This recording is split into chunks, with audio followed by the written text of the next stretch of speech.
If you're watching this, you knew that the pandemic in 2020 caused a huge surge in the unemployment rate. Keep on watching if you want to learn more about how I was able to navigate around the pandemic when I was laid off of my job.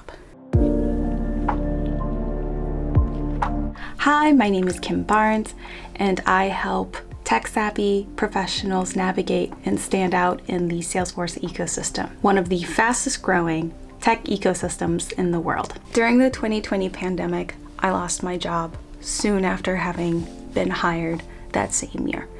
Now, while it was a bummer that I lost that job, I had to remember that I wasn't alone. This was affecting not only me, my company, but frankly, across the nation. And so I had to be mindful of the fact that this was not personal.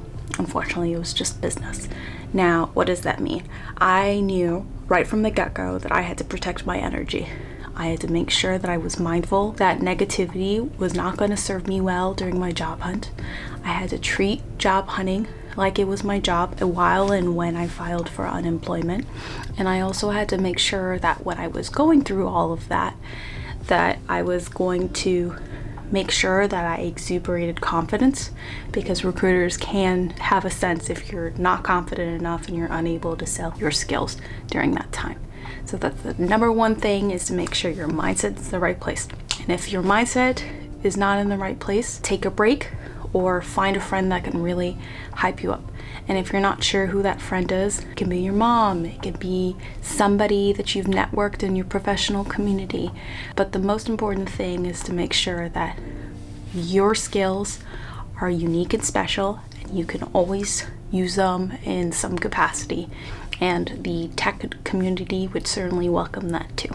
One of the number one goals as a job hunter that you want to make sure as you're going through is to have due diligence. That means reaching out to your network and documenting who you talk to for reference as a reminder, and also ensure that you've really touched base with everybody in your professional network to find opportunities. Opportunities don't come your way just by simply cold applying to positions. You need to make sure that when you apply, it's also from opportunities and relationships that you've built over the years. The second thing that I also made sure as I was going through my job hunting process is to look for an ideal salary range. That could be, of course, the fun part, which is making money, but also ensuring that whenever you speak with an employer and it does come around to the question of what salary range you're looking for, you're well prepared, you're not just shooting a random number, and if anything, you can have an intelligent conversation with your recruiter about what salary to request. Anything too low, they might get suspicious if your skills are in the right place, or they'll start adding additional questions as to why that's the case that you're pitching that low. Or if it's too high, you might be scaring off certain employers. Nonprofits can't just pay as much as for-profit organizations, so you have to be mindful of that. The third thing that I always make sure that when I'm job hunting, I always have a wish list or a list of companies that I'm particularly interested in applying for. So I'm always making sure that before I apply to a job, I've researched the company that I'm applying for, research companies that are hiring, and it's fairly obvious if the values match up really well with you, then you might actually be a good fit for the organization, and then you'll be able to have better and really great conversations with those recruiters about what you're looking for in a job, why you think you're a good fit, and if those match up really well with the company and you've done that research ahead of time, you'll have better luck. After you've done all that research, there are two things that I think you should have on the top of your list of things to work on. One, make sure that you update your LinkedIn profile.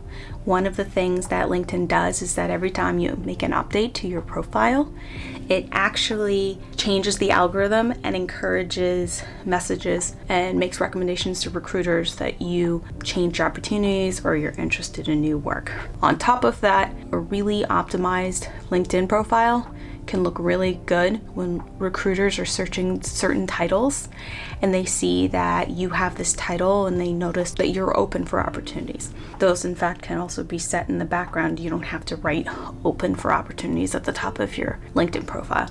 And honestly, I wouldn't even recommend putting it. Just putting it as the setting in LinkedIn should be good enough.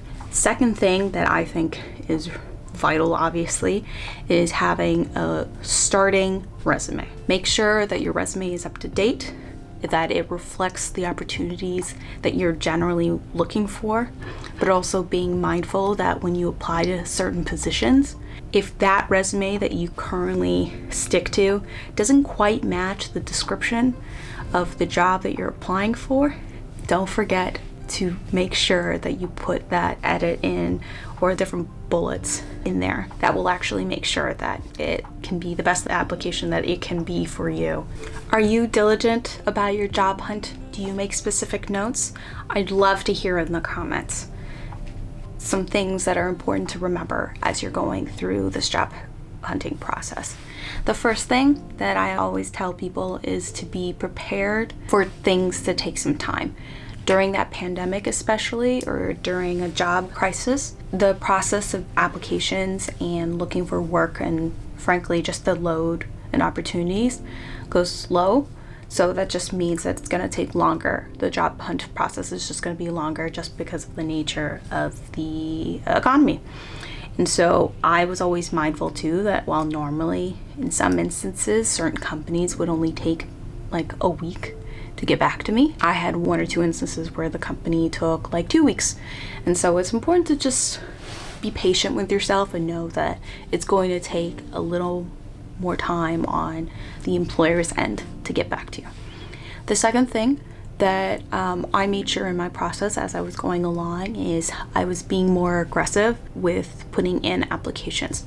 The great advantage of keeping really detailed notes is that you know every time you apply, you put it down, you write it down. Now, starting off, as soon as I took the break that I needed and I knew I deserved, I decided to make a commitment to put in 5 applications a day. Now, while that sounds like a really low number, you'd be surprised with the amount of modifications that you need to make for your resume sometimes. And I was making sure I was really diligent with the job descriptions. That was a good number for me to still take a break during my day, still be able to eat during the day, and then also just make sure that I'm taking care of my mental health during that time. I'm the kind of person that my job is really important to me, and every time that I commit to a company, I'm a very dedicated worker, and so it was a good opportunity for me to be mindful and restful, but also be responsible in my job hunting because that was vital for me. The other thing as you're going through this is you have to remind yourself that you have to be flexible. I was the kind of person that I would never in my life look at contract gigs, part-time work, but this time around, during the pandemic, I provided myself an opportunity to be flexible because for me, it was important to get experience. And I knew eventually I could always leverage the experience that I'd gotten with that company to potentially talk to them about full-time work. In fact, that's happened to me in the past where I actually applied as a part-time person, but because I was hunting and they really liked me a lot, they offered me a full-time position. Now, that doesn't happen always. You have to be mindful of if you're going through a recruiting agency, what their reviews and their history is like, or you have to just remind yourself that it's not the end of the world. If finding work helps you pay the bills, it's important to find work and pay the bills. So that's another thing you have to remember, that sometimes, even when it's not your dream job, your trajectory is never going to be linear. Sometimes you'll have to step back a little because of personal responsibilities. And obviously in my case, it was, I lost my job. It's time to step back and find something else that'll at least help me pay my bills. And so I hope that you'll find something like that for you. Or even better is you're gonna find a job that might even be better than the one you had before. And so I can only wish for the best for you moving forward, but you have to give yourself that grace. The last thing, of course, as we have the discussion about taking care of yourself is to make sure that you're not getting overwhelmed. If you want to have a lasting impression on people, one of the things that you need to do is make sure that you're staying positive. If you are freaking out every day, you're saying, I'm not meeting my 10 application, 5 application days, maybe it's time for you to only just put 2 a day so that you take more time to take care of yourself. If you're feeling sick one day, treat it like a sick day. Just, you have to relax. The only way that you're going to come into an interview or phone call confident is if you really come in with the attitude and the mindset that things will work out for you and that this is just a bump in the road.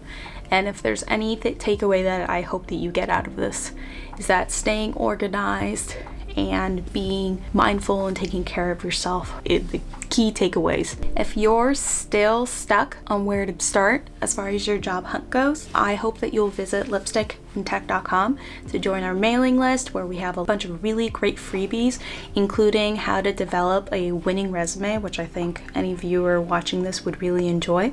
Just sign up for the mailing list. Or, of course, the job search tracker is available on my website and it's only $10. It's a really great commitment if you're somebody who responds well to bullet journals and organizations and you really like digital products like myself. But if you like this video, don't forget to give it a thumbs up. I'd love to hear your comments about if you're hunting still, what the pandemic job search was like for you. I hope I'll see you in the next video. Thanks. Bye-bye.